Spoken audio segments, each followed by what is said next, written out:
5 things to consider when jumping into commercial property for the first time.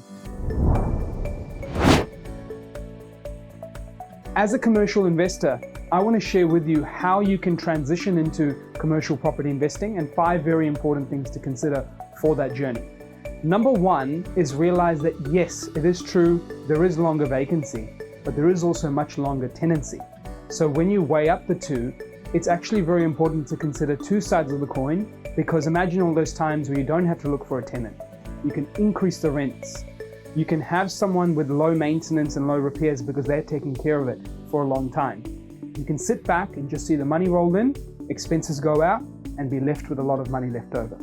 So yes, there is longer vacancy, but if you keep zoning into that, you won't realize the other thing on the other side, which is a long-term tenancy. The second thing to consider is deposits. So yes, whilst you could get away with the 5% or 10% deposit in the residential world, things start to change in the commercial. I'm talking 20, 25, 30, and even up to 40%. Now, yes, it may sound like a lot of cash, but there are things that you can do to ease that pressure. A is jump into commercial property once you have a residential portfolio, because by that time you might have equity growing here and you can start to take it out to feed into those deposits. Because then that way it's not really a 40% deposit if it's just coming from lending elsewhere, since you never had to put that cash down. Now, other things to consider is that when you're looking at those deposits, sometimes a loan or a bank that needs a bigger deposit actually isn't always a good thing. In some positives, it can be better because you have higher cash flow, but there might be certain reasons why the bank doesn't want to give you that much in loans. Higher risk, specialized asset, or uncertainty with your position.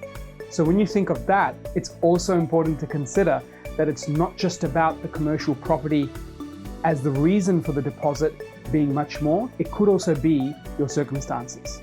Now, the third thing to consider when shifting into commercial property is when you do shift over, it's my suggestion that you do continue that journey for a little bit longer than just the one. And the reason why is that commercial properties can be amazing when you feel the power or the benefits of one, but when you feel the downsides of one, it can sting a little bit too.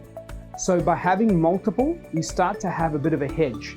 One gets vacant, well, guess what? You've got another one renting out. Maybe one has rent reduced, but then you've got others delivering a lot of good cash flow. So it's important to have multiple commercial properties rather than just the one to keep playing that protection tool with each other. 4, it's important to consider that your borrowing capacity can actually be looked at differently. Most times in a positive light, because you've got more income coming in, less of a loan because you've got a bigger deposit, and you've got longer leases. So when you think of all of that, that actually is more good news for a bank, especially when they've got all that certainty. They'll probably give you a little bit more in terms of borrowing capacity.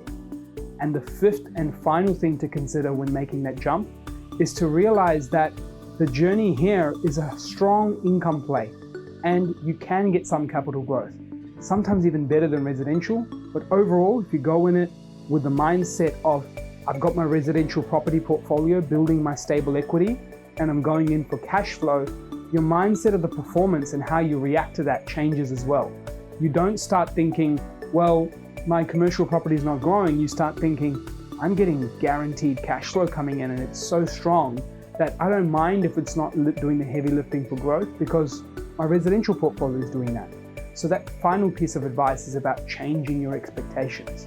So when you go through these 5 pieces of advice, you'll start to learn about the importance of looking at everything with 2 sides, not just the one thought of all the bad sides or even all the good sides, because both can have things come up. Hope that helps you on your transitioning journey.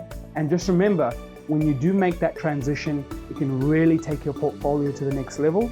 But by having a lot of residential assets, I found is the sweet spot in terms of lowering your risk and increasing your success, as well as having a stable mindset for jumping into commercial property.